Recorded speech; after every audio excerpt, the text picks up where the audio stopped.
Here's another story ng aking buhay sa pagiging isang tambay. So for today's video, samahan nyo kami at kami uwi na naman sa kabilang bahay.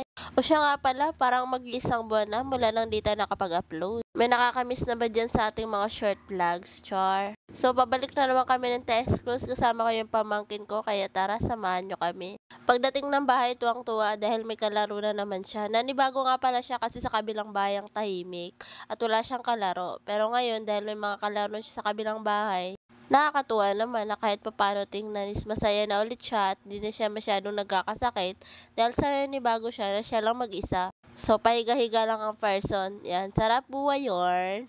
So, dahil mainit-init at kailangan natin ng pampalamig, ayan, dumaan lang ako saglit dyan sa binilhan kong palamig o hindi ko alam ang tawag dyan. Siyempre, maya-maya, dumating yung kambal ko, nagpapasama siya dahil punta na kami ng palengke at may bibilin siya. Sinama ko na rin yung pamangkin ko at magkakasama kaming tatlo at nag-ikot-ikot na rin kami sabay kumain ng mga pagkain sa tabing gilid.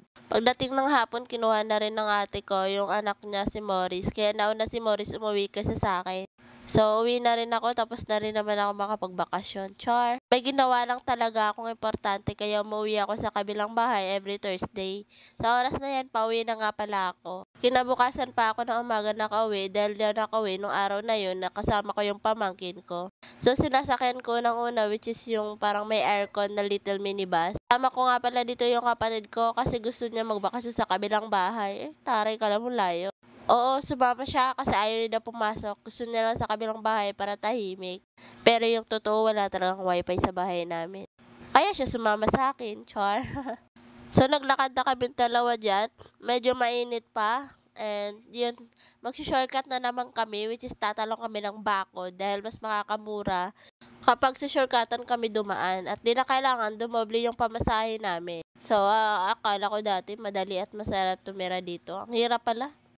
So, dahil umaga-umaga pa lang yan, may nadaanan kaming isang tao at bumili na rin yung kapatid ko. Mahilig kasi niyan kumain sa kada umaga.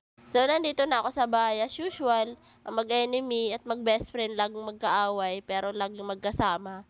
Kahit anong mangyari, mag-away man sila, away bati, pero sila pa rin magkasama hanggang gabi. Ayun lang, salamat mga katambay, thank you for watching.